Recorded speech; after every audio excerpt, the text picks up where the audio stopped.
ಸೋಮನಹಳ್ಳಿ ಎಂಬ ಗ್ರಾಮದಲ್ಲಿ ರಾಮಯ್ಯ ಎನ್ನುವ ಬಡ ರೈತನಿದ್ದನು.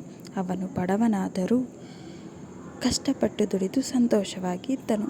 ಅವನು ಪ್ರತಿದಿನ ಕೋಳಿ ಕೂಗುವಾಗ ಎದ್ದು ಹಸುವಿನ ಜೊತೆ ಹೊಲಕ್ಕೆ ಹೋಗಿ ಕೆಲಸ ಮಾಡಲು ಶುರು ಮಾಡುತ್ತಿದ್ದನು. ಪ್ರತಿದಿನ ಕೆಲಸಕ್ಕೆ ಹೆಂಡತಿ ಮತ್ತು ಗಂಡ ಇಬ್ಬರು ಹೊಲಕ್ಕೆ ಹೋಗಿ ಕಷ್ಟಪಟ್ಟು ಕೆಲಸ ಮಾಡುತ್ತಿದ್ದರು.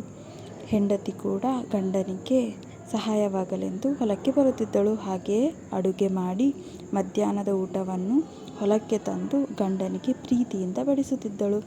ತಣ್ಣನೆ ಗಾಳಿ ಬೀಸಿ ಅವನಿಗೆ ದಣಿವನ್ನು ನಿವಾರಿಸುತ್ತಿತ್ತು. ಹಾಗೆ ಜೀವನ ಸಾಗಿಸುವ ವೇಳೆ ಒಂದು ದಿನ ಮಳೆ ನಿಂತು ಹೋಗಿ ಬರಗಾಲ ಬರಲು ಶುರುವಾಯಿತು. ಆದರೆ ರಾಮಯ್ಯ ಕುಗ್ಗಲಿಲ್ಲ, ಹೆದರಲಿಲ್ಲ.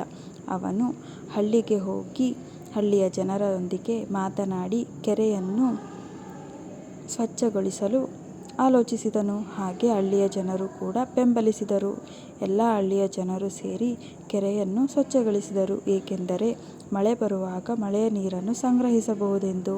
ಹಳ್ಳಿಯ ಜನರು ಪೂರ್ತಿಯಾಗಿ ಸ್ವಚ್ಛಗೊಳಿಸಿದರು. ಕೆಲ ದಿನಗಳ ನಂತರ ಜೋರಾಗಿ ಮಳೆ ಬಂದು ಕೆರೆ, ಹಳ್ಳ, ಬಾವಿ ಎಲ್ಲವೂ ತುಂಬಿ ತುಳುಕಲು ಶುರು ಮಾಡಿತು. ಆಗ ರಾಮಯ್ಯನಿಗೆ ಖುಷಿಯಾಯಿತು. ಎಂದಿನಂತೆ ರಾಮಯ್ಯ ಮತ್ತು ತನ್ನ ಹೆಂಡತಿಯಾದ ಲಕ್ಷ್ಮಿ ಇಬ್ಬರೂ ಸೇರಿ ಹೊಲಕ್ಕೆ ಹೋಗಿ ಕಷ್ಟಪಟ್ಟು ದುಡಿದರು.